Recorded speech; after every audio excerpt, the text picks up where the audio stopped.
Hello and welcome to season 1, episode 8 of Jacked Up and Being Frank. I'm here with my co-host Frank Radio, and we'll discuss about the Knicks' chemistry starting to build with these last few games. We will get jacked up about the Jets because they're just awful. They're an awful organization, and we'll discuss about the move by the Giants to bench Daniel Jones and reinstate Tommy DeVito. We'll be talking a little bit about the first few meetings of teams trying to meet with Juan Soto. I would want to start off by asking in an 82 game season, an NBA season of 82, when does a team usually start to gain chemistry / gain momentum when they had a busy offseason like the New York Knicks? Well, Jack, I think you could answer the question a lot better than I can. But I would say at least 20 games. It's a quarter of the season. You got to see at least 20 to see how it comes together in terms of chemistry. Would you say that that's a good amount or shorter or longer? I mean, just off the top of my head, I'd say a quarter of the way into the season. I mean, maybe 20 to 25, but I'll say 20.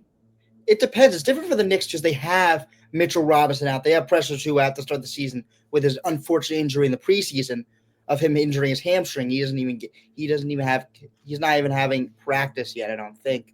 I think he is, but he doesn't have contact yet. But they're having these rotational players out, so that kind of goes with it, is how many injuries do you have going into the season. Like if Mitchell Robinson comes back, how does Mitchell Robinson work with Cat? We can always, kind of infer that Rudy Gobert did well with Cat, so maybe Mitch will do well with him. But you always need to see the actual product on the court. What will it look like on the court? So that goes in with it. But the Knicks team right now, they're building chemistry. Their cuts look better. They're moving off the ball with each other. They kind of know where they are on the basketball court. I feel like whenever Cat just behind the back pass, I think he hit OG for one. I think he hit Mikal with one. So that's just little stuff, just him knowing. Like, if he does behind the back, he knows where OG is. He knows where Mikal is. So that's really good with them having 5 teams knowing where. I can throw this behind the back pass. I know Mikal's going to be there, or I know OG's going to be there, or I know Jericho Sims is going to be there because I know where they are. So I think that's a big chemistry thing. And we saw them kind of dice up that Nets team. I know they aren't the best team. They're competitive. They're very competitive. As I said in my notes, they're a very competitive basketball team. But yeah, I mean, you look at Mikal stringing these good games together, and you see a game like this. It's like you could definitely build a game like this with everybody kind of getting the rhythm, and you see OG Anunoby taking a step up. So players are definitely going to take steps up. And yeah, I mean, there are so many times where OG Anunoby was left wide open under the paint, and Cat was able to find them. They have never been teammates before. It looked like they have. So it was just very weird. I mean, it was just they know where each other are. It was a weird thing because they looked like they were teammates before. They just weren't. And they never have crossed paths before, but they look like they have. But, it's a great thing of having these guys chemistry together. Yeah, the defense needs to happen chemistry-wise, but the offense looks beautiful. The offense looks like whatever Leon Rose tried to put his chips in the offseason. It looks like it's coming to fruition. And the bench also looks pretty well, too. Campaign is playing well. So I think the chemistry there is getting together slowly. I didn't think starting them off with such like great teams like the Celtics, the Pacers, the Cavs, starting them off against these great teams is not going to really do anything for chemistry. It's going to hurt it because you get first game, you get blitzed by the Celtics because you don't have any chemistry. You don't know how to rotate with each other. You only had a few training camp days. So, now you're getting into these weaker opponents. I know it's weaker opponents may not matter, but it matters to the Knicks because they want to get chemistry. And what's better than get chemistry than just to just dominate the Wizards in a regular season game? That might matter later in the season because they're getting chemistry in those games. Yeah, all the games matter. I mean, they're playing Washington tonight, and they should take care of them. They're 14.5-point favorites. I was looking at that. I'm like, whoa. Yeah, I mean, so they should really take care of them. But you're bringing up a great point. Like, it's important to get the win. Every game counts, and they all count the same in the standings. But it's important to keep developing the chemistry and figuring out what works, your rotations, strengthen the defense. I mean, they had a good weekend. They played the Nets twice. They took care of business. It came down to the wire on Friday night, which was an in-season tournament game. Both games are at the Garden, which I can't stand that scheduling. I don't understand why the NBA does that, but that's another topic. But the Knicks took care of business, and we talked before the season started. going into the season, looking at the early schedule and talked about it as the season started. The Knicks had a tough schedule early on. Now They're looks really 7-6, so they've weathered the storm. They're in a decent position. Should get a win tonight to go 8-6, and then they go out west, and they got a 5-game road trip with 4 of those games being out west, and then they come back east to play the Hornets, who are not a good team. So they'll be tested. I mean, they go play the Suns, who are good.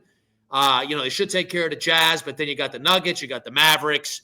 So you got a challenging road trip coming up. So you asked about, how many games in? I mean, maybe 20 is a little bit early. I mean, they've already played 13, but you can start to you can start to get a gauge. And then as you get to 25, 30 games, you have an idea of what the team's all about. And then, like you said, injuries are a factor. So depending on where a team is, if you have key guys out, then you got to see, what the team looks like. You got to give it some time once those guys get back. So the NBA regular season is a grind. And, you hope that you have your whole team healthy once the playoffs approach. You like to have everybody healthy as much of the season as possible, particularly down the stretch before the playoffs start. So you could, have that chemistry going into the playoffs. But I think the Knicks are in a good spot. They avoided some bad start, like a 5-8 or a 4-9. I didn't expect that from them. But, they've tread water, and they're in a decent spot at 7-6. And now tonight, looking short term, it's time to take care of business, and hopefully they go out and dominate the Wizards, who are awful.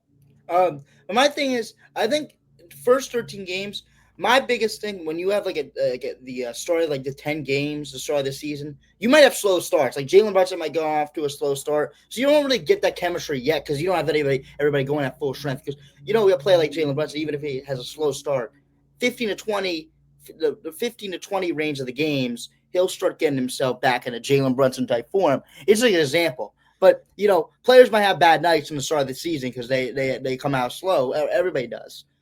Some players do.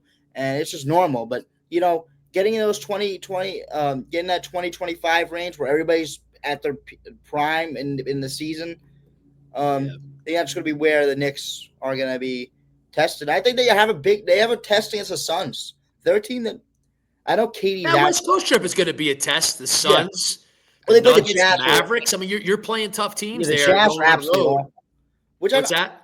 The Jazz are awful, but you should take care of them. But 3 out of the 4 Western teams that you play on that trip, it's going to be tough. And then you come back to the Hornets, who you should beat, but they're going to be tested. And I don't like saying, "Oh, it's early, doesn't matter." Like, it matters. But now I think back to opening night, I feel kind of silly because on our show a few weeks ago, after they got creamed by Boston, I made a big deal about it. And I don't want to minimize the game. I mean, it was an ugly way to start the season. But now, a few weeks later, you're almost 4 weeks into the season. They're 7-6. They're doing all right. It looks like the Knicks are going to be a good to very good team. So now it's like, all right, opening night, it's not that big a deal. But, next time they play the Celtics, you're going to want to see them be a lot more competitive against them because ultimately that's the team that everybody's chasing, not only in the East, but in all of the NBA. Yeah, you definitely want to be competitive with the Celtics, but I think them getting peppered in the start of the season with tough games didn't help them at all. Which I think now we're gonna see them get into the groove because they play the Nets twice and they play the Wizards. So I think the Suns are a really, really good test because they're a very good middle between the bad bad losses and the good wins. They're in the middle. So let's see if the Knicks can transform those games against those teams that aren't good, but the Knicks show that they build chemistry. Can they beat a Devin Booker led Suns team? That's gonna be a big step up for the Knicks if they can pull out that win. I think you'd like to see them go 2-1 against those 3 good Western teams. Yeah, the Jazz, they should beat the Jazz.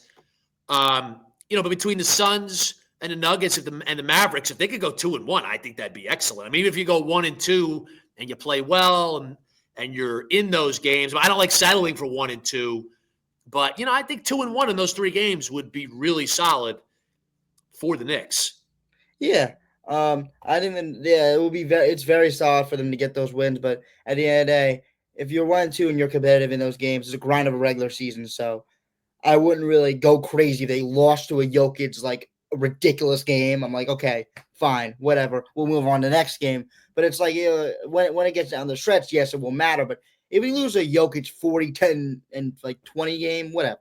It's Jokic, and we'll move on Yeah. to the next game. Yeah, But you could live with it 1 and 2, but you're competitive. Like you said, Jokic goes off for 40 plus points. I don't know. Dallas, Kyrie has a huge game, or I Luka, always struggle to pronounce his name. The star of the Mavericks. Luka, Yeah, I just call him Luca. yeah, Just call him Luca. His last name gives me trouble. But yeah, he goes off, or Kyrie, or both of them. Like, you get beat. Okay, it happens. But be highly competitive in those games. See, but the Knicks are at a point where I think the bar has to be really high. The Knicks yeah. should be a very good team. So, and I love it. It's exciting to be talking about the Knicks in this fashion and early in the season, dissecting the games. I mean, for years, it was like, the Knicks stink. You're playing for the lottery. How much you're really talking about early season games or any of the games. I mean, you're thinking all big picture stuff with the New York Knicks. So it's great to be able to break the games down and have high Game by game. expectations. Game by game. I mean, it's a really game by game thing. Like even will the rookie play well this game? Like that's just a weird thing because whenever the Knicks were bad, it was like, oh, will this rookie continue his performance the next year? Will this help him improve? No, is my rookie off the bench gonna contribute tomorrow? And that's different, definitely different. Like this Knicks rookie Pacome Dadiet has defended well. Will that translate to tomorrow? It's a big thing because if it was another year, then maybe will Pacome Dadiet become this superstar in the next few years? We don't know. But for the Knicks, it's will this guy contribute tomorrow? And it's great to see that even these rotational guys are it's really taking it day by day with them and trying to get different, trying to win each day instead of just trying Even to. going beyond the X's and O's, like, I mean, you're an absolute genius with basketball. I mean, your knowledge and your understanding, the way you break the game down, knowing the players and all of it is very impressive. And we certainly spend a lot of time on it. We should. But taking a look from the perspective of just the Knicks being exciting and then being very good and then being a title contender and chasing the Celtics and the Gardens rocking. It's great. And, we don't talk a lot of hockey. We haven't so far. I think we'll get into some hockey eventually. But the Rangers are really good. They went and beat Seattle last night 2-0. They're 11-4-1. Or I know they're 11-4. I forget how many overtime losses they have. But the Rangers are really good. The Knicks are very good. So having the Garden teams in the mix, both of them being title contenders, it's really exciting. I'm a lot older than you, Jack, but to have both of the Garden teams – go chasing a championship, the Garden rocking. I mean, it's just really exciting. It makes it a lot better for our show. There's a lot more to talk about, but it's an exciting time. So, both of the teams, again, we haven't talked too much Rangers, too much hockey, but both of the teams, the regular season really matters, and you're invested and you're watching and you're thinking about what the teams need to do to be neck and neck and compete with the best teams. So for the Knicks, it's the Celtics. There's some other teams too, but it's the Celtics. For the Rangers, it's the Panthers. The Devils actually beat the Panthers twice last week, and the Devils are good again this year. So they're back, so we'll talk about them. So it's exciting that, again, the Garden teams are very good and they're title contenders. And it's been a long time since they were both good at the same time. And they were both good last year, and I'm drawing a blank here. The Knicks made the playoffs 2 years ago? Yes. What did they do 2 years ago? I forget. Yeah, they lost to Miami in the second round. They lost to Miami in the second round. They beat. Yeah, it was the year before they didn't make it. The year before that they did. They lost to the Hawks, right? So the Knicks have made the playoffs, what, 4 out of 5 years? Yeah. Yeah, so, I mean, the lights went out here. I don't know what just happened. But, yeah, the Knicks have made the playoffs. Wait, is it 3 out of 4 years? I'm counting wrong. Yeah. Whatever. They've been a playoff team recently. They've been in the second round the last 2 years. Last year they lost a tough Game 7. With the Rangers, I mean, they make the playoffs almost every year. So again, like that angle of it, like that, the Gardens rocking and those teams being good at the same time. It's been so long. I mean, just as a sports fan and a fan of both of those teams, it's just it's great. So we're going to have a lot to talk about this year. And then come springtime with the playoffs, it's going to be extremely exciting. Yeah, I mean, it was a great. Put it in perspective. I was at the game against the Nets where they had that Jalen Brunson game winner, and then Mikal Bridges block. That whole the whole possession. I was at the game. It was just amazing to see. Like the fans were very invested in that game. It was one of the most invested I've seen a fan. Like you could hear a pin drop when the Nets came back in the game, and Dennis Schroeder hit that three ball to Wait, which game lead. are you at? The first of the two games against the You were there Nets. Friday night? Yeah. Where's my invite, man? I'm just kidding. But it was like, You went with your father? yeah. That's great. Um, First game of the year. yeah. Yeah.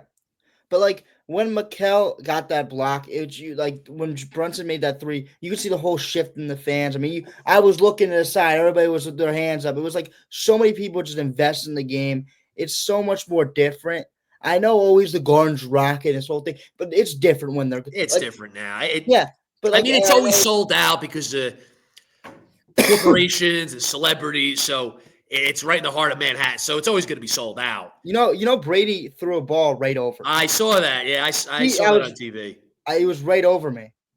Oh, I was right over you? I was coming out. Oh, man, you had good seats. I mean, because he threw it in the back of the 100 level. So you were in the 100 level? Yeah. Look at you. You had a great seat. Yeah. You remember the section number? 107. Okay. Oh, man, you were living large. They threw like 108, but like I was like coming out of the like going to the bathroom, and I saw everybody just going crazy because everybody was I booing mean, him. there's nothing like the Guard. I'm Everybody was- going in 2 weeks. They were booing him at one point. Yeah, they were. I'm booing going him 2 weeks at- from today to see the Rangers. I'm seeing Rangers Devils, so I'm really pumped up for that. That'll be my first time at the Garden since last year's Big East tournament. I'll get to a Knick game or two this year. I mean, it's expensive, so it's tough to get to a lot of games. I wish I could go to more, but I mean, it's just a thrill. I mean, for you to be there with your father, I know you go to several games a year, and the Garden's rocking. It's fun. It's great that both teams are good, very good, chasing titles. So we got a lot to talk about, and I like that there's expectations. I think we do the show. There's a lot to break down. Even when the teams are winning, it's like, okay, what do they got to do to get better? Because you got to win the games, but you're also chasing the elite teams. Again, the Knicks are chasing the Celtics. The Cavs are 15-0.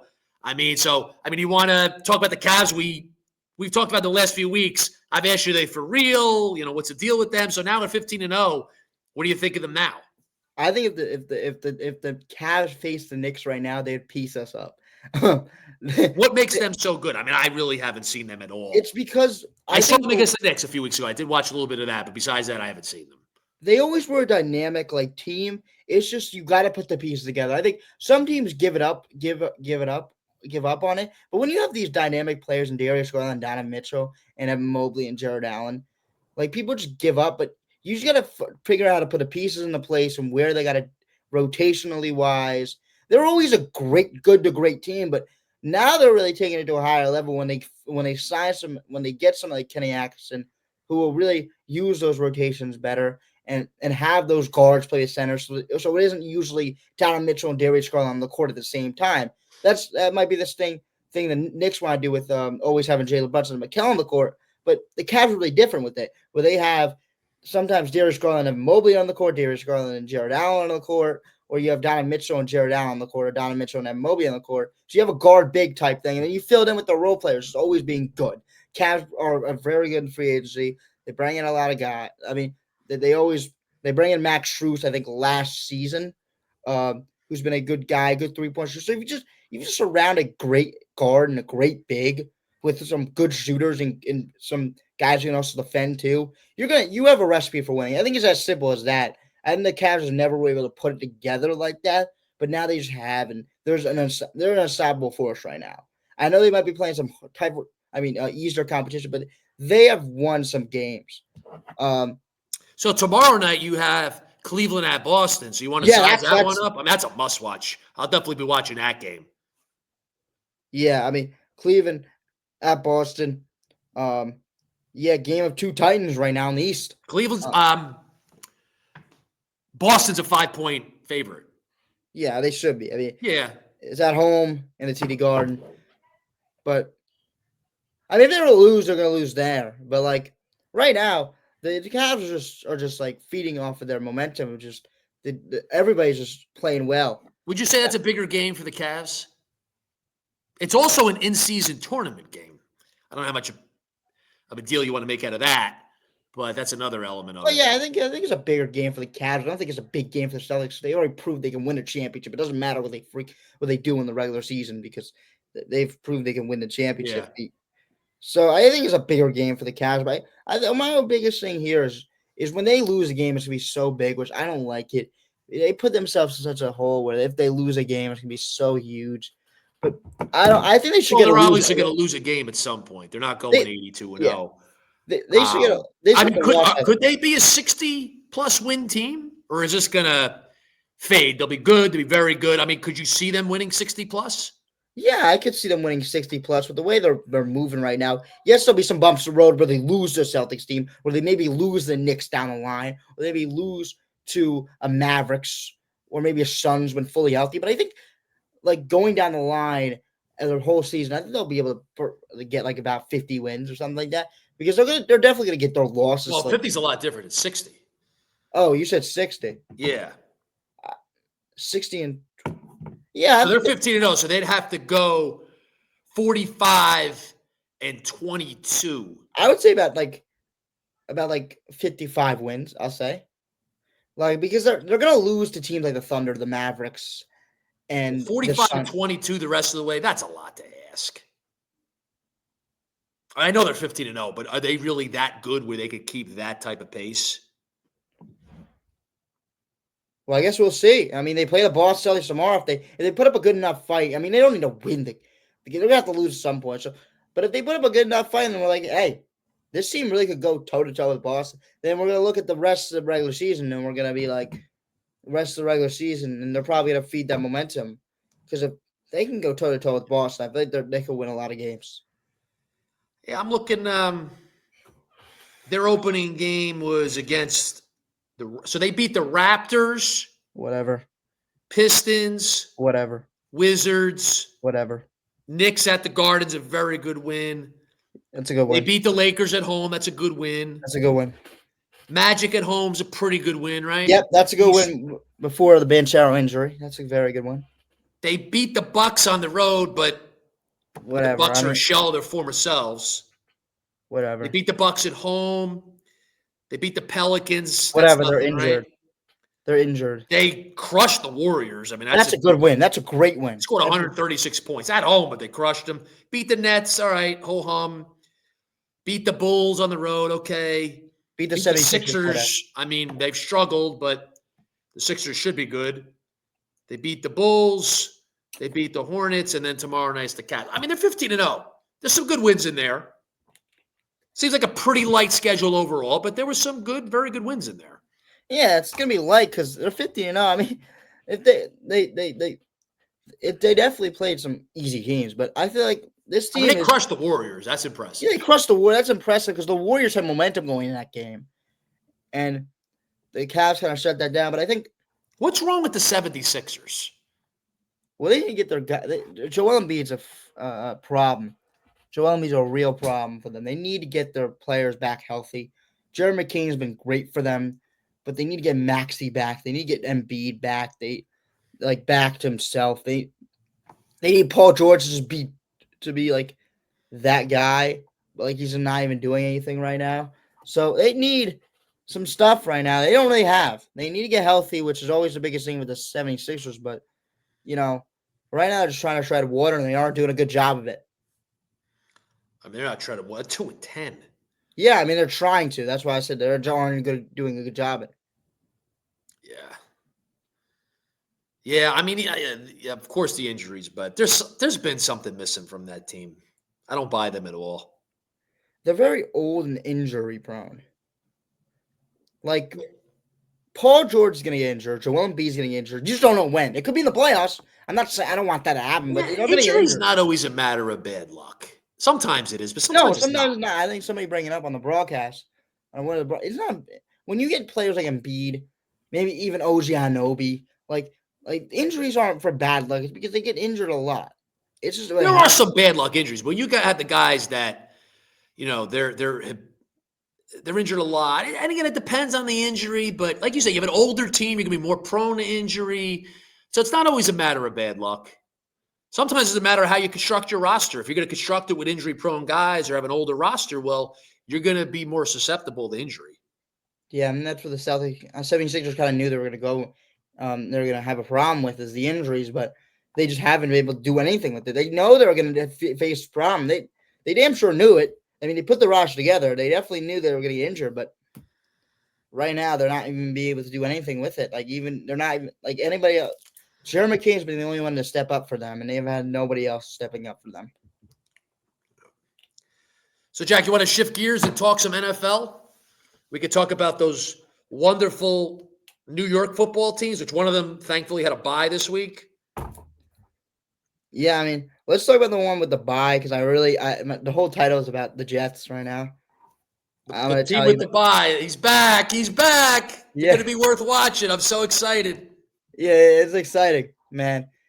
They definitely needed to get just a I can't wait to see his parents and the attorney. Oh, it's great. It's entertaining. I mean, sports is supposed to be entertaining. You actually broke the news to me. I didn't know because you said it broke this morning. I was teaching, working all day. I had no idea. So you told me right before the show. I'm so pumped up. It's something entertaining to watch with New York football. So you tell us, Jack, what you think of Tommy Cutlets and where the Giants are at. Who do they play this upcoming week? They play the Buccaneers. Where is that? They're I think in Tampa. We'll look it up. But go ahead, tell us about Tommy Cutlets, what you think, and they play in the Meadowlands. Oh, I have to go to that. Tommy DeVito. I mean, he just brings a spark to the team that has no, like we talked about it a few episodes ago. This team has no life.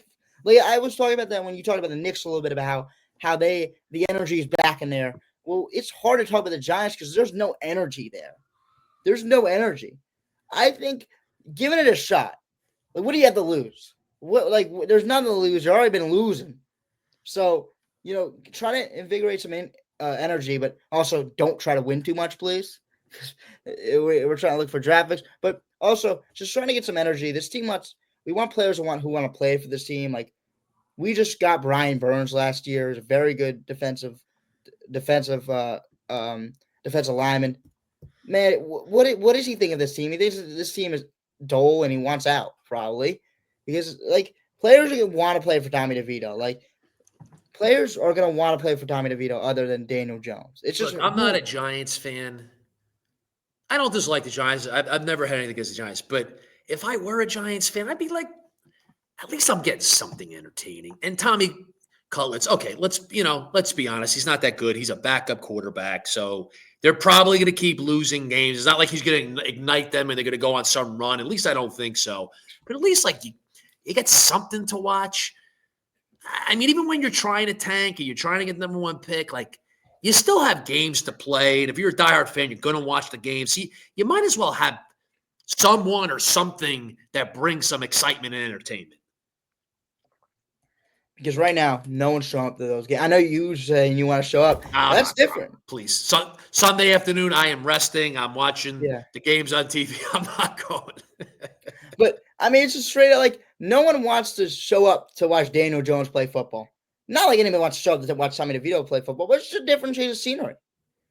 I think it's just good for the whole team in general, other than Daniel Jones. I mean, I don't know if you're showing up to watch him play, but, I'm going to watch the Giants on Sunday. I don't know. Maybe I'm just into the story. Maybe there's not many people that care anymore. It's just entertaining. He's interesting. The whole Cutlets thing, his parents, the attorney, he's a Jersey kid. I mean, it's interesting. I don't know. It's just something. I mean, the team is garbage. They've been garbage for a long time now. At least there's something. I wish the Jets had Tommy Cutlets. Put him in and just have something to be entertained by. Yeah, I mean, I think it's going to be entertaining to watch this team play and probably lose, most likely lose. But I think it's just nice for the team to finally change because this team was always the stone. Every single time the Giants are we're gonna keep with our quarterback. Man, what? I get it. You want to keep with your quarterback that you paid a bunch of money, But you got to look at the product on the field. What are you selling to people? Nothing. Nothing. Yeah. Like Daniel So at Jones, least you have someone entertaining out there. Like, see, I don't think we, not our show, but just in general, people, we don't talk enough about the entertainment aspect and the entertainment value of sports. And I feel like we've lost that a lot. And again, I'm a lot older than you, so I have a lot more sports to draw from over the years than you do. I don't know. Maybe I'm just older and longing for my youth and sports at that time. But I think sports now doesn't have enough entertainment. It's way too much analytics, which I think has really hurt the product of all these sports. I just want entertainment. I want my teams to win. But I think as I've gotten older, I want more so sports to entertain me. And, when I was younger, it was more diehard, want my teams to win. It was all about that. And I still want my teams to win. But give me entertainment. Give me something to look forward to watch.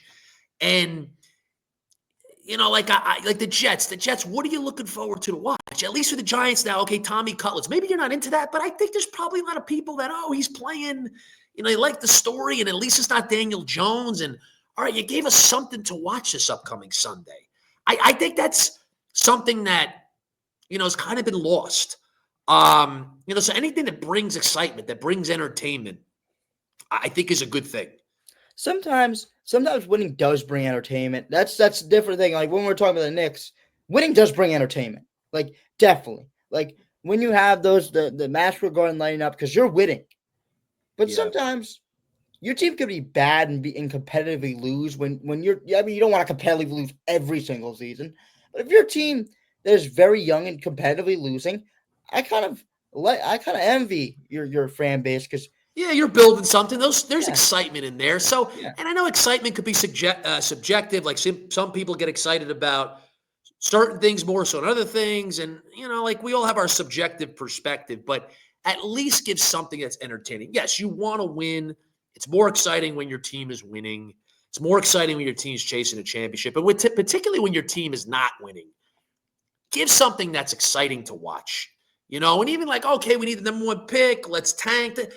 But like something for those 3.5 hours on Sunday, whenever the game is, something that's entertaining. So at least now the Giants, to me, I find Tommy DeVito entertaining. I'll watch it next week. I would not have watched the Giants. I'm not watching Bucks Giants, but now I'll watch Bucks Giants. So I just think sports needs more entertainment. I don't know if you watched the Tyson fight, which I did, and it's on too late. I'm going to bed.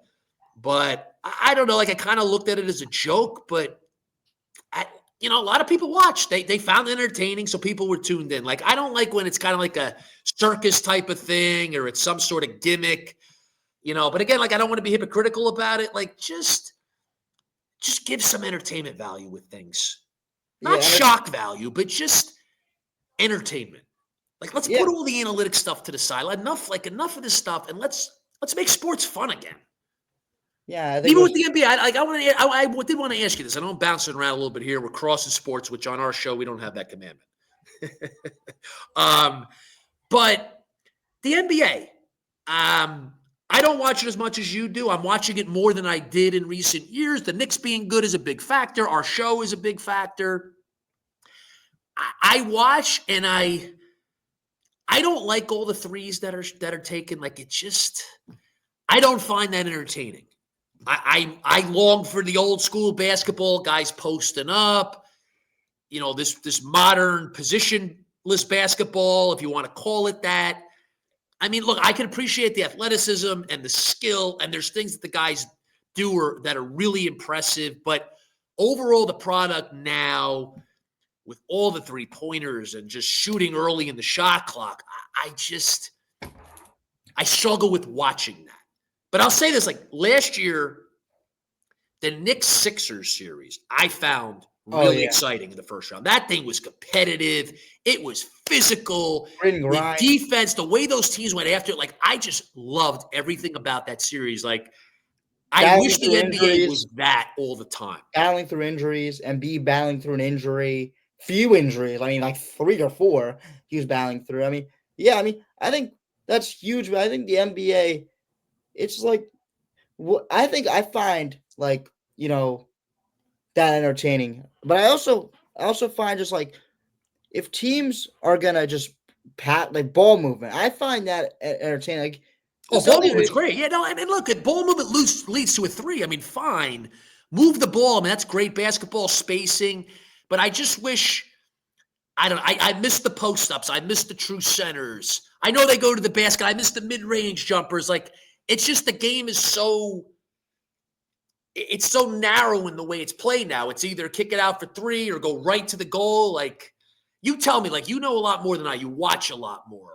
So, I mean, what do you think in terms of the product, the way it's played, and how entertaining you find it? well, I think we say back to the basket. It's still a like I've watched Cat a lot, like these last few like all the time with the Knicks and sometimes the Timberwolves. He's probably the best 3-point big of all time, and he still posts up. Like when you have that sprinkle in your game, yes, you're gonna pull up from 30 feet in the start of the shot clock because yes, he can shoot it. It's what's gonna happen. He can shoot the ball. He's gonna do that. But he sprinkles in his post hooks, and that's why he's probably one of the most skilled big men of all time because he's also post up. I think you watch Jokic; he's gonna shoot those three balls, but I think it's more of like the skill, the footwork, all of that stuff. I think that I find that entertaining. Like the footwork. I think it's kind of cheesy, but I find it entertaining. The footwork. I mean, Embiid's not entertaining because he draws fouls, but you know I like his mid-range game. I liked it a little bit. I mean, I hate to say that, but Yeah, again, like I defer to you because you know the NBA and basketball far better than I do. I know basketball. I've watched a lot of it over the course of my life. I'm more of a college fan than an NBA fan. But growing up, I've said it on the program before. I was a huge diehard Knicks fan. I'm very excited that the Knicks are back. I have a problem with college basketball too. Like we'll get into college basketball at some point. I'm not too big a fan of the way the game is played at that level either. And then you get into the NIL and the transfer stuff. Like that to me is a disaster. So college sports has its problems too. And I don't want to be too hard on modern sports. Like I really want to try to be as objective as possible. And there definitely is entertainment value and there is skill. And the things you talked about, I think are all true. And there is a subjectivity to it. I don't know. I mean, maybe it's just me, my friends, and when we talk, we long for 90s NBA. I'm partial to it, but I don't know. Is it just a matter of that's what I grew up with and that's what I like? Or is there something to it where it was better quality basketball? I don't know. I mean, like people are gonna debate that. I think that makes it fun too. Having those debates between the 90s NBA versus the modern NBA, and then 60s and 70s, which I wasn't around for, because people say, "Oh, you should have seen basketball in the 60s, the 70s, the 80s, Bird versus Magic." So I guess that makes it fun too. But I just all the 3-pointers, I don't know. I just struggle with it. I know the analytics say that to shoot more threes and the math, but I just wish there was more of the way they used to play the game. But the Knicks, like I love that Thibodeau's the coach. Like you got these younger coaches now. Teams are hiring younger and younger because you're these smart, innovative coaches, and well, also they are smart and innovative. But Thibodeau, I love him because he's paid his dues. Been around a long time. He was Van Gundy's assistant. I love the way he growls on the sideline. Like it brings me back to Van Gundy. So I feel like this Knicks team, there's a connection to the old Knicks, and I think Thibodeau is that connection. And then the way they play, I love the way they play defense. And, I think this Knicks team has more of an old school feel. I mean, do you see some of that?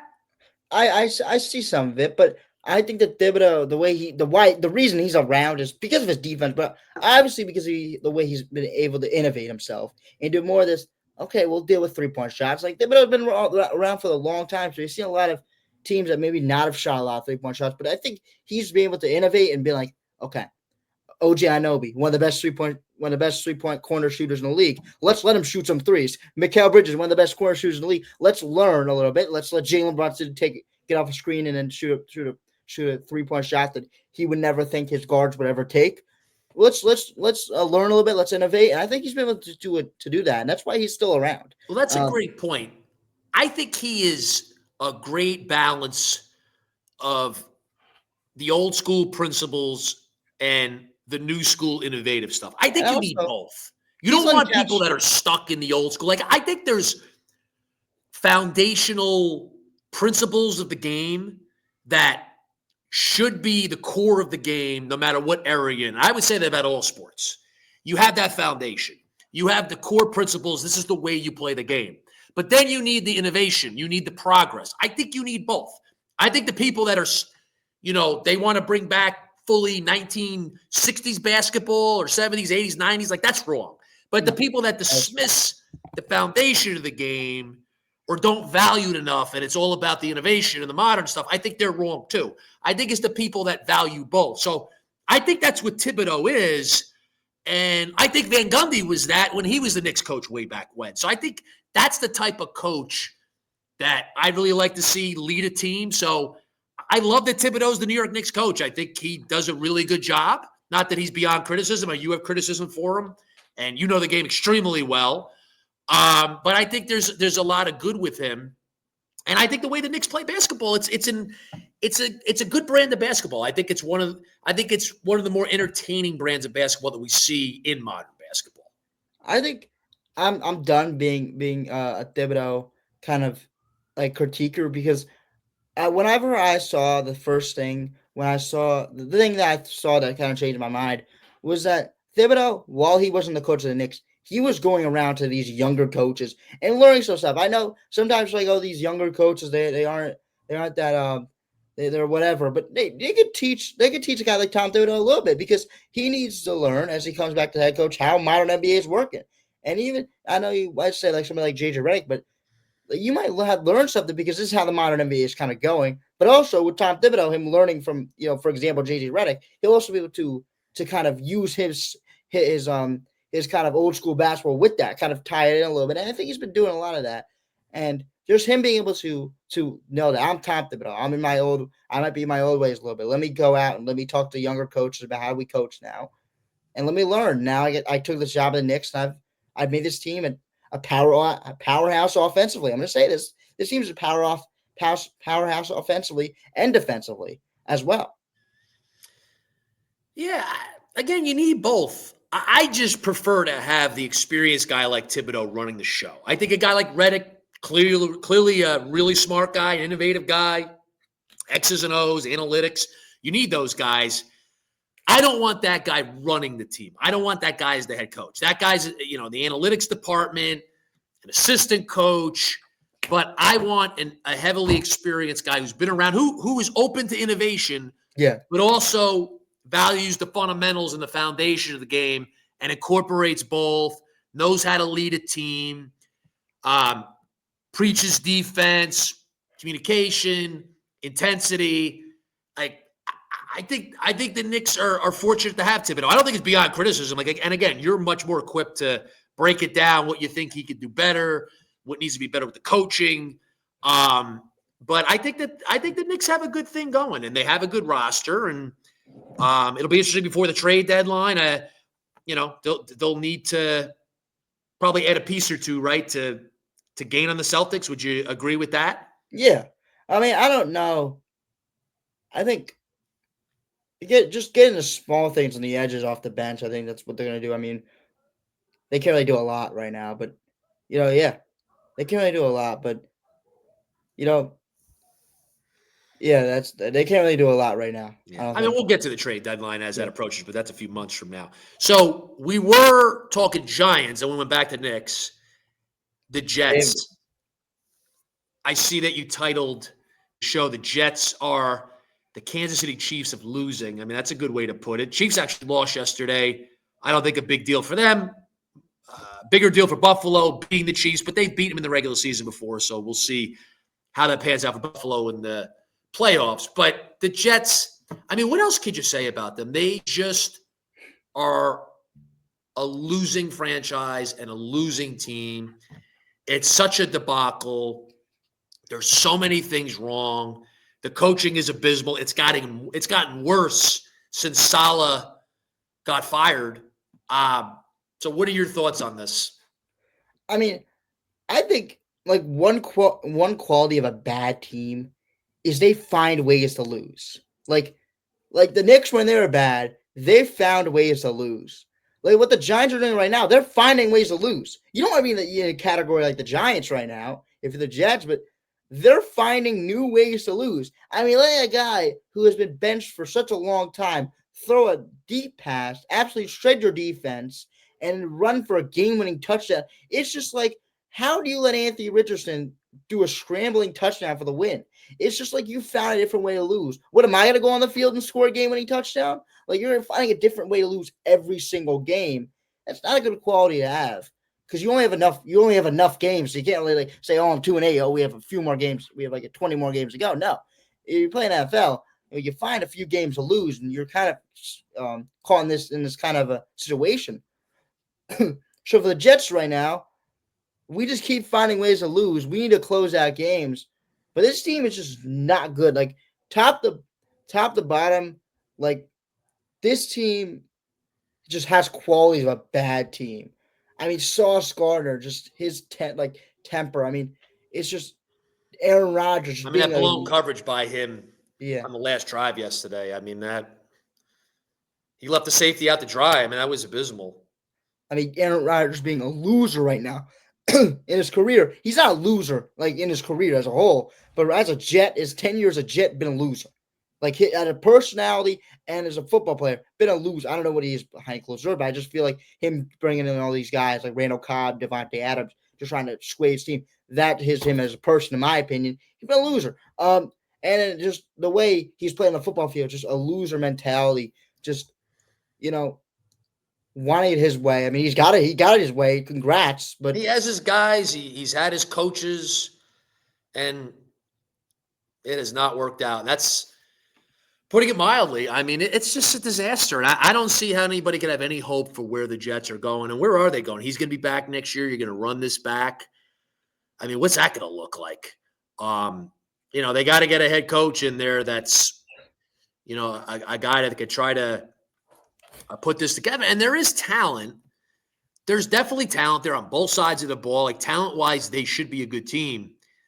But they can't put it together. And it's the coaching, but then, these guys, like what, is there any coach that can come in and make this work? I mean, I don't know. I mean, it's a situation where I just don't know how you could have any hope for the Jets. It's just they lose and they find different ways to lose. Yesterday they lost 28-27. They lost to Denver 10-9. It doesn't matter whether it's lower scoring, higher scoring, somewhere between. They just lose football games. The game against Arizona last week was, just a total embarrassment. That thing was just so bad. But yesterday, you could see the writing on the wall. I mean, the Colts get the ball down 5 with all 3 timeouts, about 2.5 minutes remaining, and I thought the Colts were going to score. I thought the Jets did the right thing kicking the field goal, but they wasted a timeout trying to draw the Colts off sides, which hurt them because they didn't have that timeout for when they get the ball back. You could make an argument the Jets should have went for it. I'm okay with kicking the field goal there because even though I thought good chance the Colts would go down and score, I mean, you have to be able to stop the opponent when you're up 5, 2.5 left in your building with your crowd into it, making noise like that. For the Colts to just go down the field like they did and have that big play where Sauce Gardner blew the coverage, like that just is inexcusable. It's inexcusable. And also, the only defensive guy that was in that kind of locker room was Robert Saleh. Now he's gone. And this defense looks like a shell of itself. I mean, the offense would need time to click, but this defense not giving the offense any time to click. I know 27 points. That's a lot. I mean, Brees Hall had some good runs for them, but I think the defense gave not a lot of time to click for them. I mean, it's impossible for this offense to kind of roll when this defense just isn't good. And Robert Saleh was a big hand in that defense being good. I know he's not the best coach in the world. I'm not going to say that at all. Well, the defense has definitely suffered since he left because you had him. He's a really good defensive coach. Ulbrich was a defensive coordinator, so he was totally focused on defense. And now with him as the head coach, he's responsible for everything. So I think the defense has definitely suffered because of the coaching situation. Yeah, But it's the I've also players too. I mean, it's a combination. So, I mean, this defense, it was supposed to be a really good or great defense. It's not even close. And it's a defense that can't be trusted. And again, when the Colts got the ball down 5, I'm like, pretty good chance the Colts score. And this is a Colts offense that has struggled. I mean, Richardson had a 67% completion percentage yesterday, and he's struggled to complete passes years. He had a low completion percentage, and he's really struggled as a rookie for Indianapolis, but he looked great yesterday. So that's just a really bad showing for the Jets defense. So it goes back again to that 4th and 2. I still think you got to kick the field goal. I mean, you go up 5, and your defense should be able to stop them. I mean, you got the talent on that side of the ball, but I guess where the Jets are at now with the mess their defense is, I could see somebody making the argument that they should have went for it. And you wouldn't be able to seal the deal and run out the clock. I mean, maybe you would have with another first down after that. But I could see somebody making that case that they should have went for it 4th and 2.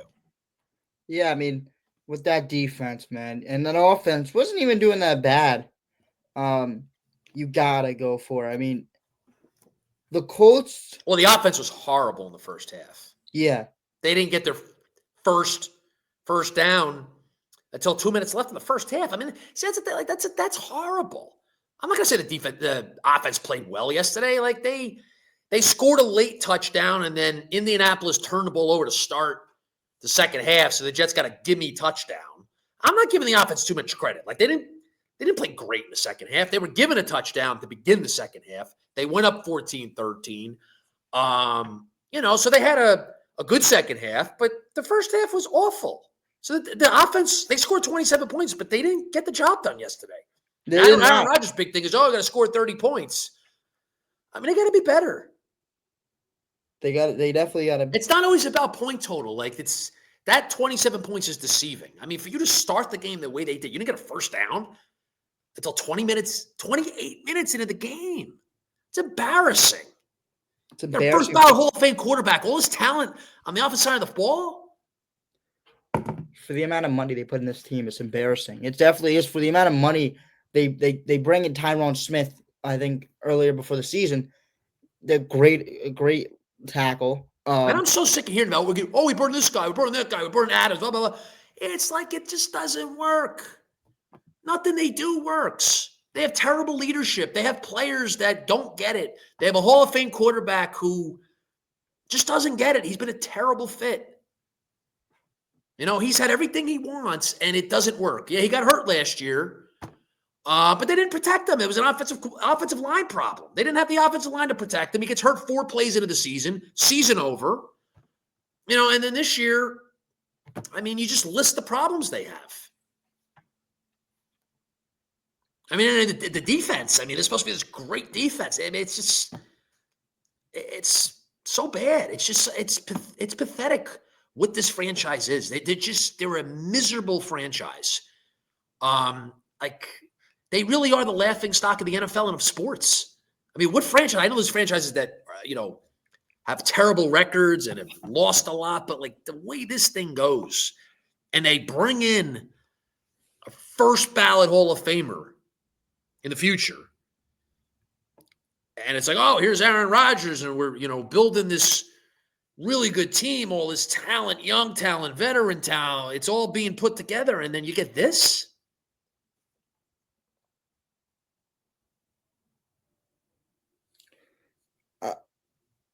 I mean, this is a team that just isn't good, as you say.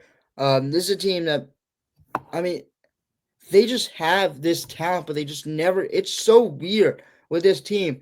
And I think it has to start the head of it. I mean, Aaron Rodgers is not using his talent, not maximizing his talent. And also just the GM. I mean, you try to get all this talent, but it just doesn't fit together. I think there's also kind of gives a question. Is fit almost up with talent? Because like having guys who fit together kind of is as important as talent right now for this Jets team. Because this team does not fit together at all. Not even one bit.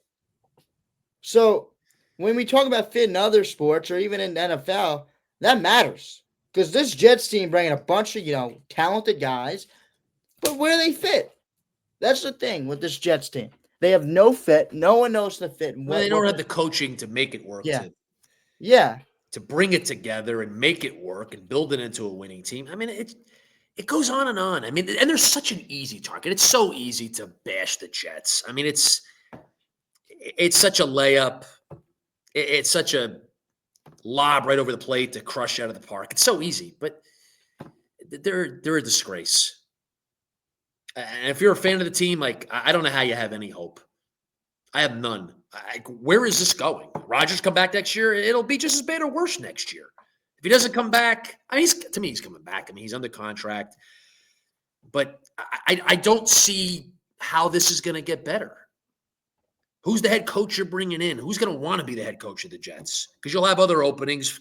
Guys will get fired. Who's going to want to come in here and coach this thing? So, and it's enough of them. I mean, there's just such an easy team to just bash, and it's probably going to get worse as the season on. I mean, these guys are going to check out, progressively, I think, as the season goes on, as they lose more, so by the end of this thing, I mean, this season is going to wind up, I think, significantly worse than last season. That's incredible. Last season they were in it longer. Last season, I think they were 5-4, if I remember. They were in the thing longer last year. Because they let the coach do the coaching. And they just had Zach Wilson, and they let the coach do the coaching.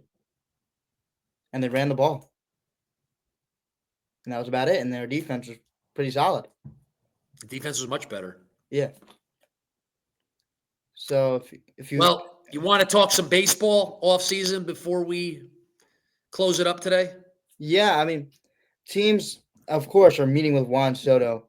The Mets did, of course, and the Yankees have to meet with him today to try to persuade him to come back. But, I mean, there's teams that are in this race for Soto, like, your Red Sox. But it comes down to the biggest thing where it's like, it's Mets versus Yankees here. It's Steve Cohen versus Steinbrenner. Who wants to put in more money? And at the end of the day, you're going to put as many presentations up as you want, but the money talks. And Juan Soto is going to be on a different team. I feel like it's more and more glaring because this team is really in it to win it with Soto. Like, they're in it, and they're also trying to get the starting pitcher. Trying to get a starting pitcher, of course. But they're in to win it with Soto. And it's more glaring every single day that the Mets are going to end up getting Juan Soto. I think... Yeah, I think the Mets are getting Soto. Yeah, I mean, you could talk about all these Blue Jays, Red Sox. No. No. He's not going to the Blue Jays. The Red Sox, that's fraudulent. They are not really pursuing him. I know the Red Sox came. No. There's no way they'll come anywhere close to what Soto could get from the Mets or from the Yankees or if the Dodgers snuck in there. He's not going to Toronto. That's not happening. And the Red Sox, that's fraudulent. There's talk the Red Sox are going to spend more money this offseason. I'll believe it when I see it. That ownership has totally changed their priorities. So, I mean, I'm going to have to see them actually spend money to think they're going to. I don't think they're going to. And there's no way that they're getting Soto. Jack, they get me going. Because they think they could fool the fans by meeting with Soto for 3 hours. Oh, see, we're pursuing Soto. They've done this before. They're not for real. And they're fooling so many fans. I mean, looking at the Mets offseason, they're talking about don't be scared don't be surprised if the freaking Red Sox outbid the Mets. That's just not going to happen. Laughable. It's laughable. I know the Red Sox game. Their ownership, they make me sick, even though they were the owners that won 4 World Series. They don't care about the Red Sox anymore. Not like they used to. Please, they won't even come close. This is a PR thing. They think the fans are stupid. That the fans are going to think that they're actually serious about signing Juan Soto. It's a joke. Here's a quote: "I'm still skeptical about them outbidding the Mets or Yankees for Soto, but I imagine the Red Sox should be one of the big guys." But it's not going Whose to quote is happen. that? I think this like MLB Insider. It's a fraud. I expect. Jack, I would love to be wrong, but I'm not going to be wrong. It's PR from them. Yeah, I think it is. And They would have been in on him years ago. I mean, it'd be a real bidding war. You'd have both New York teams, Boston, maybe LA. It'd be incredible. No way the Red Sox are in on him. There's no way. And also, money talks. I mean, you can have this presentation, but when Steve Cohen puts out the money and says, "Here's Francisco Lindor, go hit a baseball with him, let's go," you're gonna want to go to the Mets. And well, I think the Red Sox would be appealing. I mean, I think the Red Sox are very appealing if they'd offer the money that it takes to get Soto. I mean, Red Sox are classic franchise. Yeah. Great fan base, great sports town, Fenway Park, the history, championships recently. So it's a very appealing place. I could argue it's more appealing than the Mets. I mean, that's, I think another debate. But I think the Mets are really appealing. I mean, it's New York. The Mets had a very good season last year. They're in a really good spot. But again, the Red Sox aren't serious. Like, no, it's going to be Mets or Yankees. I'll never count the Dodgers because you just never know what they're up to. But I think he's going to go where he's being offered the most money, and I think Steve Cohen will pony up and do what it takes to get him. He'll also have money left over. It's going to be crazy. It's yeah, I mean, he'll get him, and then he'll keep getting what the Mets need. That's another thing with the Red Sox. Even if they got Soto, which they're not, well, they have other needs. Now, look, you could get a big fish like Soto. You go get him. But the Red Sox need a lot of pitching. I'm not going to break down their roster, but they need a lot. They're not a bad team, but they're a mediocre team. They have young guys who are top prospects who are getting close to being ready to come up. So there's good things there with the Red Sox, but they have some big holes, and they got to spend money to fill those holes, either through free agency or trades. I think why the Soto thing is not that big, because I feel like only 2-3 teams are in on him, is because the 2-3 teams, they don't have as many holes. I mean, the Mets may have some holes, but they're gonna fix it. But other teams have realized that, man, if we can just go patch up our holes and just not sign Soto and not even try to go at these big guys, we'll be pretty fine. So that's just nowadays is how it's working. It's like, yeah, everybody else has been like, oh, here's this big fish. Let's not even try. Let's get all these small fishes and let's see if we can patch up those little holes. But I think that's what teams are just trying to do nowadays. It's not about, hey, let's get this big fish. I think two teams are always gonna be out there. I mean, the Mets, Yankees, always.